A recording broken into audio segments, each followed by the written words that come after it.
financial side, the company, as George said, has been in business for 2 years and is growing organically. And for those of you who are fans of our previous April workshop, organic growth versus acquisition growth, George is firmly placed on the organic side. The other thing is, this is a timing issue. The question will be, are we leading the market, or are we following the market, or are we trying to parallel the market, if you will, in development? And I think that's the crucial thing here. Is there enough, what window of time is available in the evolution of the use of apps and the design of apps for ViziApp to be in the right place at the right time and move on to the next step? 6,000 users is very impressive. I guess my question is more on just general question of the technology, whether that's patented and protected, and what the intellectual property, how it currently is situated. The technology was invented by my co-founder, MIT PhD, and it built this from a number of several other successful company exits and acquisitions over time. We have been focusing very much on being first with the capability and protecting it from a copyright and trade secret standpoint. We're right now in the process of beginning and filing provisional patents, to begin patent protection as well. When you talk about the end user and in an office, as the technology moves more and more to the cloud, and as the end user, I don't control what is actually on my laptop, even today with a regular server, and the IT belief that I, as the IT guy, know what's right for you. You don't touch anything. Mm-hmm. How do you plan to use this within the office if I've got an IT department that says you can't touch anything? There's a whole phenomena going on called BYOD, or bring your own device, to the corporate environment. And this is, IT organizations are wrestling with this very heavily. Every product manager, every marketing manager at the corporation, they find that they need to have a mobile solution to engage with existing customers, to expand the market.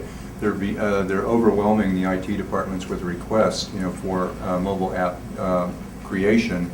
What this does is, Inc. magazine did an article about us and others last year, and concluded that this would be extremely useful for 80% of those corporate needs. The last 20% are indeed, they need the fine-tuning of all the coding. Who are your competitors today in September 2012? And who do you anticipate your competitors will be in September 2013? Today there are about a couple of dozen startups, that are out there talking about being able to do-it-yourself apps. And indeed, Google started something called App Inventor that they then have now turned back to MIT as a free open source type solution.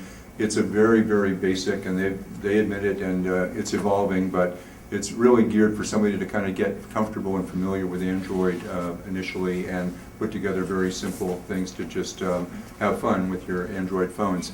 There are a couple of dozen early stage companies or startups out there that are saying you can do-it-yourself apps. About half of those are strictly what they're called web apps. It's like reformatting your website pages to show up nicely on a small screen.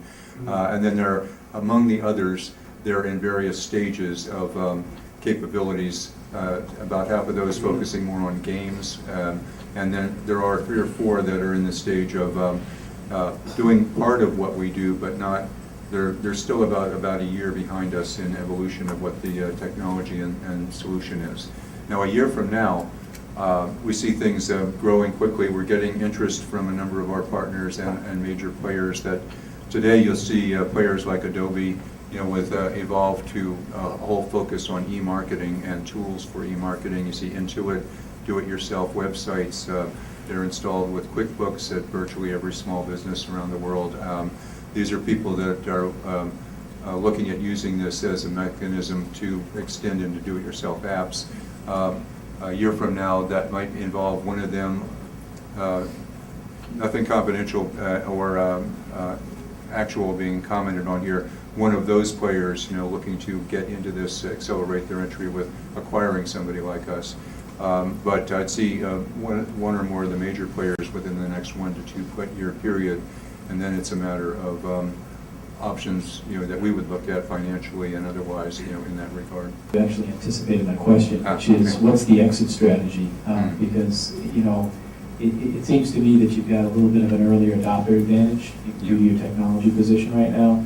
But, when you're dealing with the big G company, whose birthday I think it is today, by the way. That's right.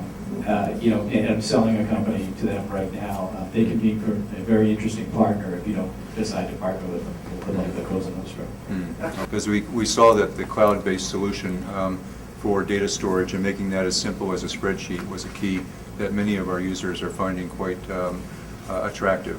We also are using this extensively, and our whole we are totally a cloud-based solution based on all the latest Amazon technologies, and that it's so that it now our Kofax, when they launched their service using us in July at a big splashy event in Las Vegas, and now it's rolling out to they've become overwhelmed with demand for that.